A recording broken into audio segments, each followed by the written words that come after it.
Halo, apa kabar? Kembali berjumpa dengan saya Arsman Arif dari Forum News Network dan seperti biasa saya akan ajak Anda bergabung bersama dengan Bung Rocky ya.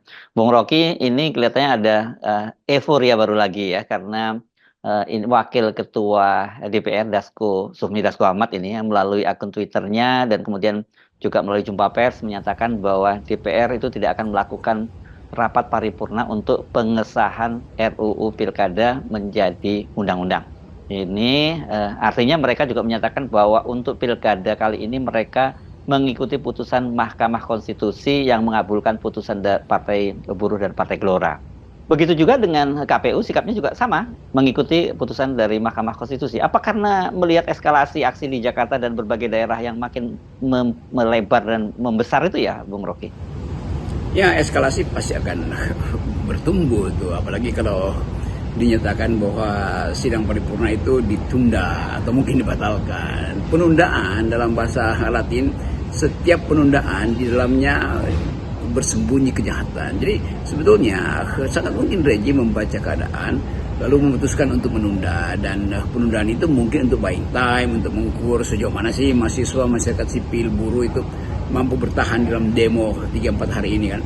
Jadi tetap ini ada semacam kalkulasi, tetapi di ujung kalkulasi ini pasti negara akan kalah karena kita mulai melihat ada semacam psikologi deja vu, artinya mengulangi apa yang pernah terjadi di 98. Mahasiswa dan dosen-dosen setiap hari dalam 1 tahun ini membicarakan apa itu 98, dan anak-anak mahasiswa yang baru masuk ke fakultas tahun lalu tahu bahwa mereka sebetulnya ada di dalam semangat yang sama untuk mengalami secara otentik, secara fenomenologis peristiwa perubahan politik.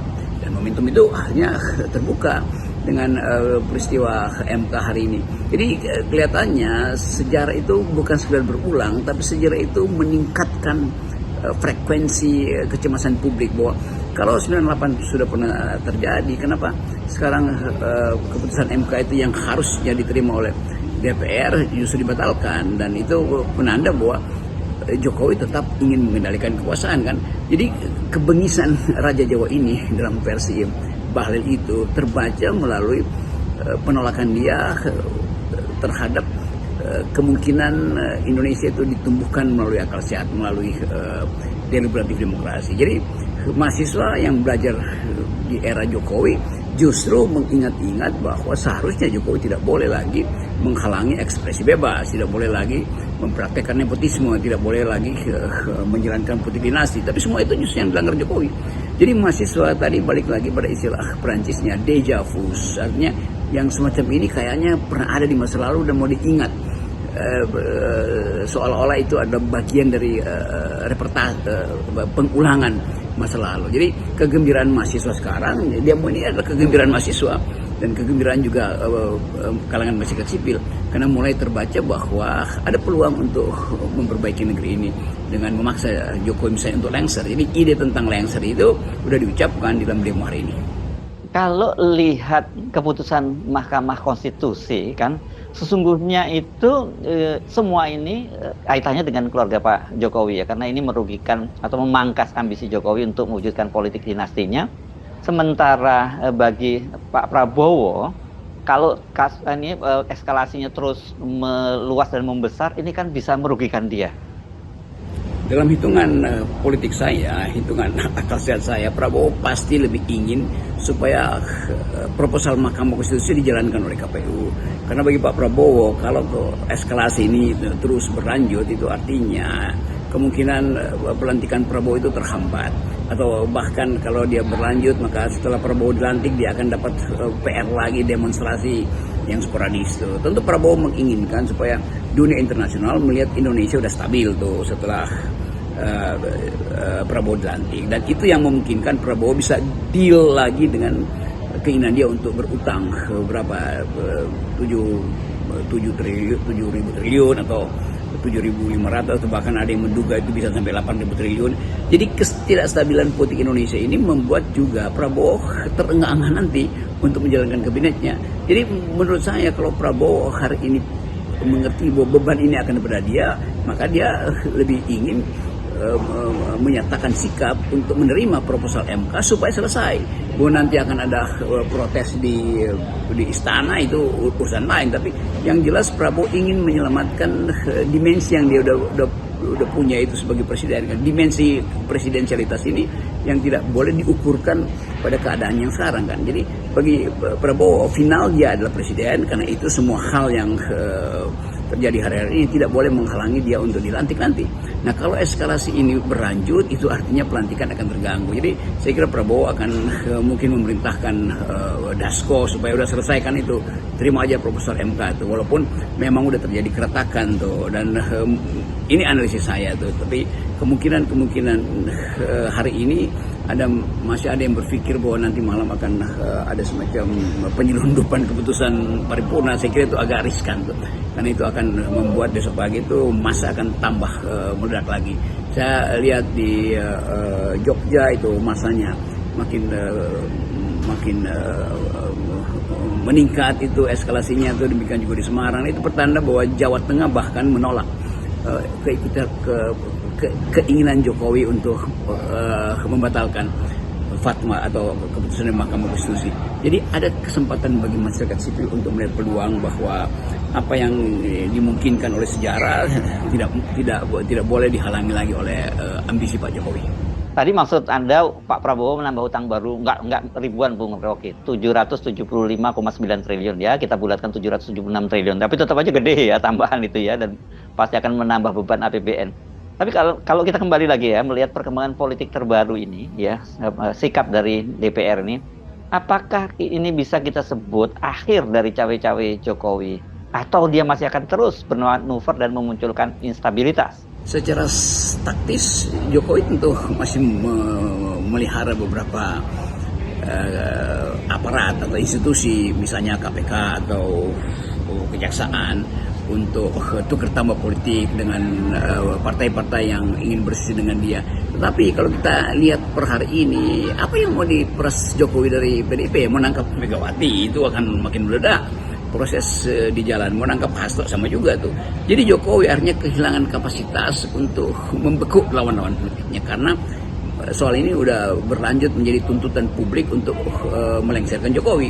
Kan di kepala mahasiswa itu bukan sekedar menolak, bukan sekedar menginginkan fatwa MK itu dijalankan, tapi sekaligus menginginkan supaya MK bahkan mengeluarkan fatwa baru untuk mulai memproses, mengimpeach Jokowi. Kan itu sebetulnya yang terjadi di kepala para mahasiswa, dosen-dosen universitas. Jadi semua itu jadi semacam tuntutan baru supaya Jokowi sekaligus diselesaikan atau dilengsarkan. Jadi kita tidak perlu menutup analisis itu kan. Itu analisis yang bagus, karena bagi mereka yang menginginkan perubahan politik, termasuk saya kira Pak Prabowo, ingin supaya masalah ini diselesaikan tuh. Jadi lengsernya Jokowi itu lebih memudahkan Prabowo untuk tidak lagi terbebani dengan hal-hal yang akan ditagihkan pada Prabowo ketika Jokowi lengser. Kan dendam itu tetap ada. Jadi Prabowo akan diganggu oleh hantu politik selama 9 tahun ini, yaitu Jokowinomics, Jokowi politik. Dan bagi Prabowo itu akan melelahkan kalau dia masih harus berhubungan dengan isu-isu hari-hari ini kan. Jadi Prabowo ingin ini clean dan clear supaya ketika dia dilantik nanti tidak ada lagi beban atau excess baggage yang harus dia panggul, yang merupakan sampah politik dari rejim sebelumnya, yaitu sampah Pak Jokowi. Nah, kemungkinan semacam ini yang sedang diulas di banyak talk show, tetapi ulasan itu semuanya mengarah pada mungkinkah Pak Prabowo mengambil jarak yang kualitatif dengan rejim Pak Jokowi. Saya kira mungkin sekali, karena sifat dari kekuasaan tentu tidak ingin berbagi. Kalau Pak Prabowo udah jadi presiden nanti tentu berlaku prinsip bahwa ini adalah pemerintahan saya, jadi jangan ada yang mendikte lagi kan. Jadi hal-hal yang secara kasat mata kita lihat bahwa sebetulnya hari-hari ini semacam pertandingan strategi antara Prabowo dan Jokowi. Mungkin dua belah pihak akan menghindar, mengatakan wah Rocky Gerung memprovokasi aja. Bukan, ini bukan provokasi, ini analisis tentang watak kekuasaan. Dan semua analisis itu ya bisa salah, bisa keliru, tapi jangan menyalahkan orang atau jangan mencegah orang membuat analisis.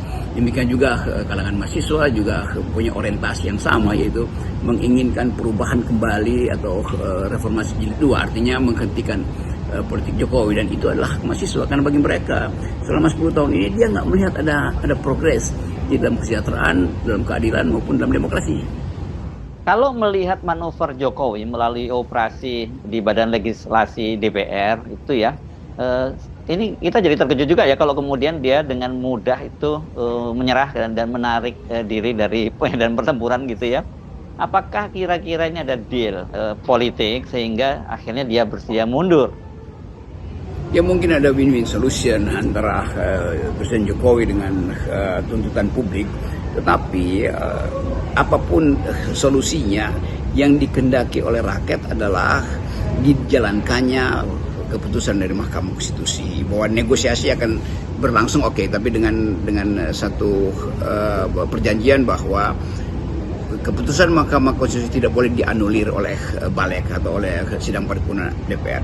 Jadi itu sebetulnya penanda awal bahwa publik sudah mengentalkan pikiran bahwa apa yang dibuat oleh Mahkamah Konstitusi itu adalah hal yang masuk akal. Dan selama ini Mahkamah Konstitusi diejek sebagai pihak atau lembaga yang tidak mengerti demokrasi. Nah sekarang Mahkamah Konstitusi menyodorkan sesuatu yang revolusioner, yang bersifat judicial activism, artinya secara aktif mencari dalil untuk memungkinkan demokrasi dipraktekkan dengan cara yang sempurna di Indonesia. Nah, kemampuan masyarakat sipil untuk membentengi Mahkamah Konstitusi terlihat pada aksi hari-hari ini di hampir di seluruh Indonesia, atau bahkan seluruh Indonesia ada tagline untuk selamatkan MK, untuk membela MK. Jadi dosa-dosa MK kemarin ya dianggap oke, dosa-dosa itu kami maafkan karena MK sudah memulihkan hak kami untuk menikmati demokrasi yang jujur tuh. Jadi keputusan MK itu adalah air sejuk bagi masyarakat sipil, apalagi bagi PDIP yang memang menanti peluang untuk menghasilkan kembali politik melalui pencalonan kader-kader PDIP yang selama ini dihalangi oleh Jokowi. Jadi terjadilah semacam simbiosis mutualistis antara kepentingan PDIP dan kehendak rakyat yang diwakili oleh kalangan kampus sebetulnya. Nah di situ persamaan itu tidak boleh lagi diprovokasi seolah-olah PDIP menunggangi mahasiswa atau mahasiswa menunggu aktivitas politik PDIP. Ini dua kualitas yang tiba bersamaan dalam upaya untuk menghalangi politik kuantitatif dari Jokowi. Jadi kita boleh sebut bahwa PDIP masuk dalam politik kualitatif bersama-sama dengan masyarakat akademis, yaitu menuntut demokrasi yang sempurna, demokrasi yang bernilai. Sementara Jokowi CS itu hanya menginginkan politik yang sifatnya kuantitatif, yang sekedar didalilkan pada hasil survei, didalilkan pada keinginan purba bahwa kekuasaan itu tidak boleh dibagi. Jadi poin-poin yang bagus dari masyarakat kita akhirnya bisa kita temukan melalui demonstrasi hari-hari ini. Oke, baik Bung Rocky. Apakah peristiwa ini akan mengubah hubungan antara Pak Prabowo dengan Jokowi? Maksud saya kan selama ini ada kesan Pak Prabowo itu menurut begitu saja apa maunya Pak Jokowi. Dan perkembangan terbaru itu menunjukkan bahwa Pak Prabowo berarti tidak lagi menurut semua keinginan Pak Jokowi.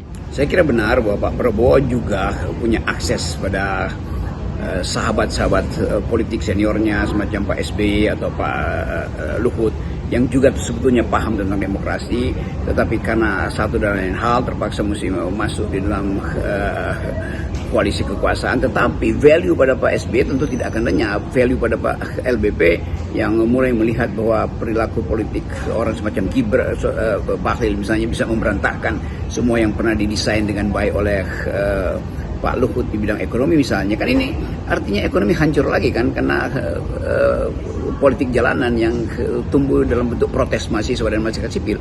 Jadi kelihatannya Prabowo juga akan kembali meminta nasihat pada senior-senior dia, terutama SBY dan LBP sebetulnya. Nah ini satu bab baru di dalam politik Indonesia, yaitu kembalinya penilaian publik melalui apa yang akan diucapkan oleh Pak Prabowo. Jadi kalau Pak Prabowo mengucapkan kalimat malam ini, maka mesti dianggap itu semacam wisdom yang dihasilkan oleh diskusi panjang dengan senior-senior di kalangan purnawirawan. Saya kira itu inti kalau kita boleh memprediksi apa yang akan diucapkan oleh Pak Prabowo malam ini. Dan lebih dari itu, kita pastikan bahwa kita harus 0% kan ambisi Jokowi untuk terus cawe-cawe. Baik, Bung Rocky. Salam akal sehat. Salam akal sehat.